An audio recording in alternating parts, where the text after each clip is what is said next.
Hi, welcome to Tinker Crafts and Travels. I'm John, and today in this video I am going to be replacing this countertop I built 2 years ago.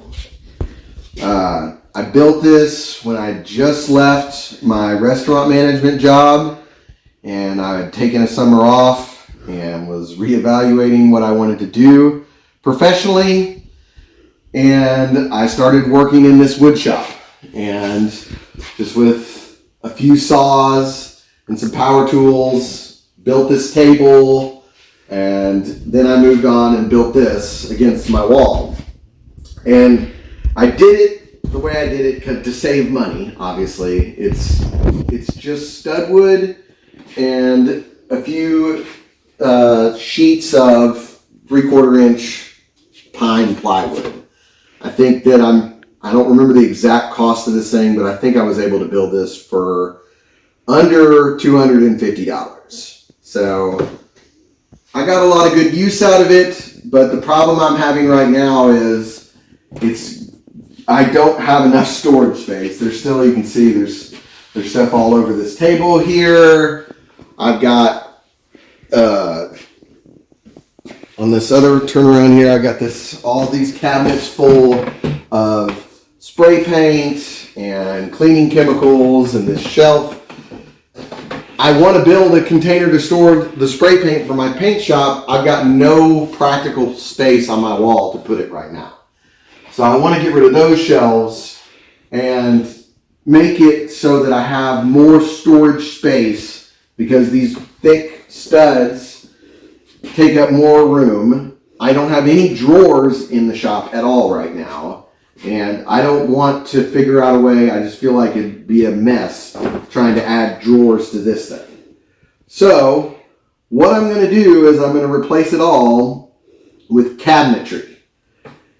And to do that, I'm going to be going today to the Habit for Humanity restore that's close to where I live in Middle Tennessee. And by doing that, I know it's going to cost me probably anywhere from $600 to $800 to replace this.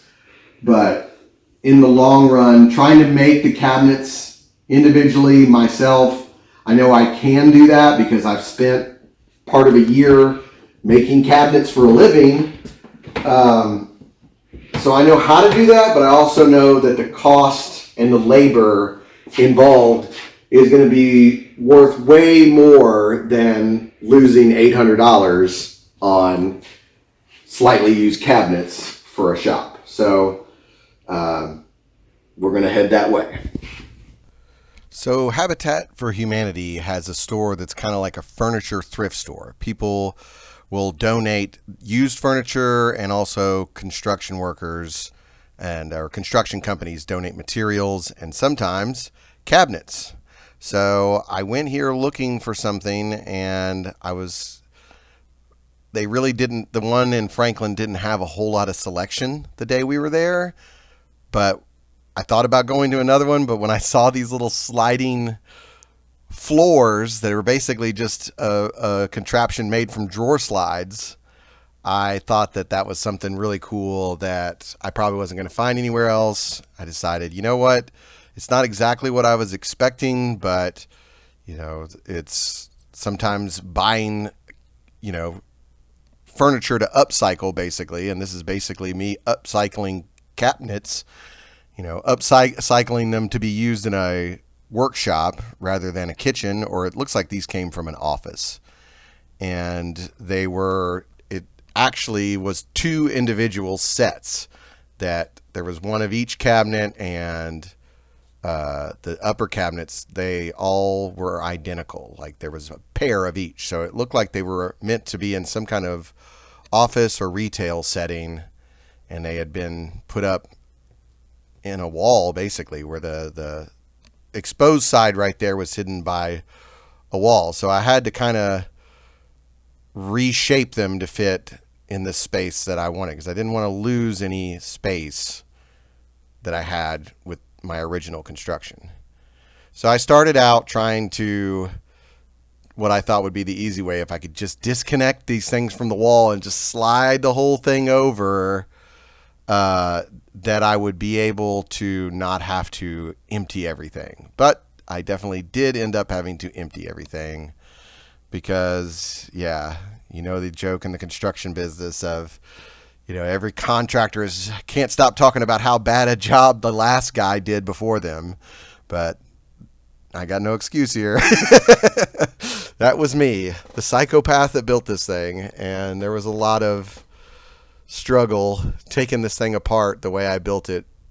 I have a lot more experience in building furniture and cabinets now, that when I look back on the way I was building, the way I built this particular thing a couple years ago, it's drastically changed. So I had to hammer this thing off. I don't know. All of this seemed like it was one of those projects, that you start off, this will make things easier if I do it this way. And then you just suddenly realize there's all these problems. So rather than start over, you just end up creating more work for yourself by cutting holes in plywood and notching things that I shouldn't have had to do. And I wish at the time I had known about cabinetry the way I do now, because I would have started off with cabinets rather than trying to build this. And this is basically like I kind of built a workbench table across the room, and I built it a lot of the same ways that I still build, a quick shop furniture, but instead of a table, it was a counter. So then I had to get the trim off the wall, which I never did when I did my first one. I know now from being in the cabinet business almost a year that that's one of the first steps we do when we're installing base cabinets. And rather than use those little box frames like you saw in that last shot, I decided to go with the same kind of thing we use in the cabinet business nowadays. I never did one of those box frames like that, the frame you see in the back of this shot. We always got these little leveling feet, and the ones we used in the professionals were a little bit stronger and nicer than this, but not much. The biggest difference on those was we had a little arm that would go underneath it and we could adjust it. And these, I had to crawl around on the floor hand adjusting them. And I'm going to put a link to these in the comments. They're really cheap and they can hold a lot of weight. It is kind of difficult to set them up, but once you get them up on their feet and they're only getting vertical pressure, they can hold a lot of weight. So now I've had to go back and knock off these trimmed up edges on a couple of them because they were not meant to be connected together. They were meant to be on either side of the wall and probably have a desk area, a place for somebody to sit in between. So I'm trying to combine all three into one block, the other three into another block, and then I'm going to put a counter all the way across it.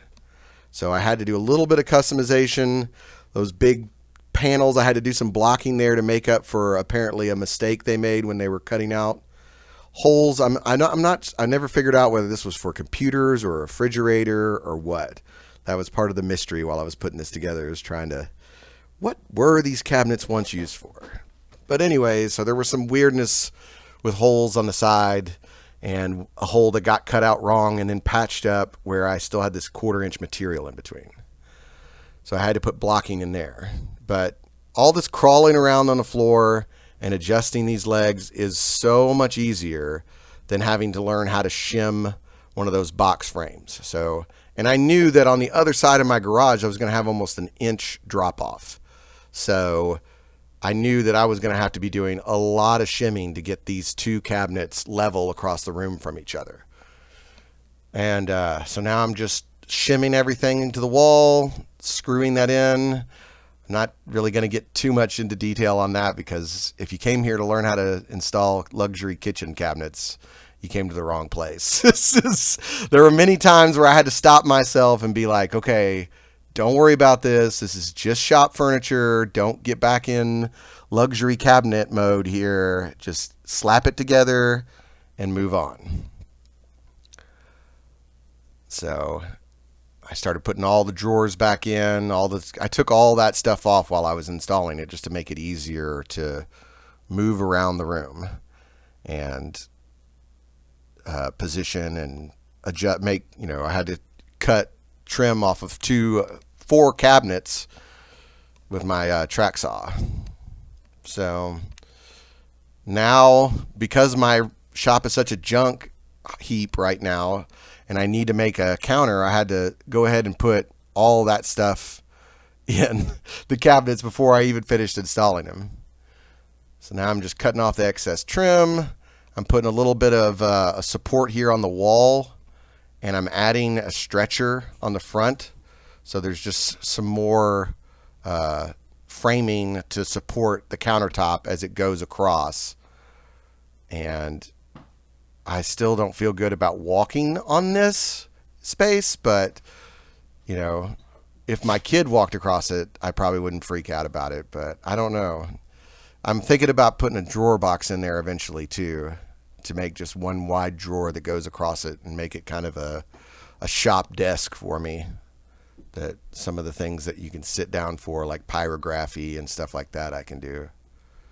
So just getting the counter secured down. I'm probably going to go back. I still never went back and screwed in the back part. I wanted to get the upper cabinets. And so then I did get a little bit fancy with it. I didn't want to leave like an open plywood edge on it. I just felt like this would make for a better look, and also it wouldn't be chipping away splinters all the time. So I just quickly cut some material out of the leftover stuff that was from when I took the pegboard down. I had a knot fall out on me, so I just super glued that in real quick. And then just kept moving on, and I did a little bit of sanding on this to kind of flush it up so I wouldn't catch on it when I'm climbing up on the counter and climbing down. And when things are getting slid on the counter, because it had that little lip, I just felt like I wanted to flush everything up with a sander. So I might have gone a little bit overboard with the sanding for shop furniture, but whatever. So then it's the same kind of thing at the top, adding shims. The big difference here when you're doing the upper cabinets is you can't see a lot of times where your studs are, so you have to do a bunch of measuring on the back to figure out where your studs are going to fall, and then pre-drill holes in the back. And that was a tedious process, but I got it done in that little limited amount of space I had. And so then I'm just putting all the shelves back up and moving along. And here's the spot right here where I suddenly realized that this is not going to be a cabinet.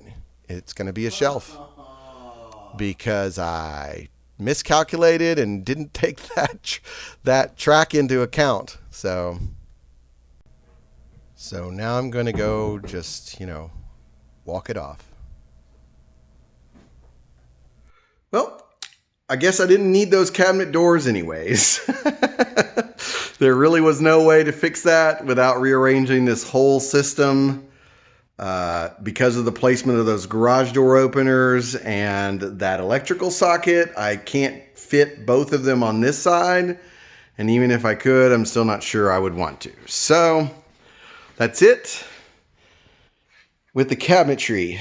I've got pretty much all the space back that I had when I started. I'm hoping that I have more. And yes, I see that the way this, like I said, was set up this was meant to be 2 different things, almost like a desk it looked like, that fit inside an area that had walls on each side or some sort of.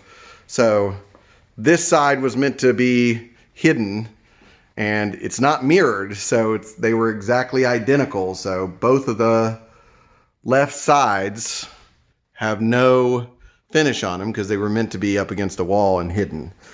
But I've got cabinets, I've got drawers, and it's already helped me clear off most of this table.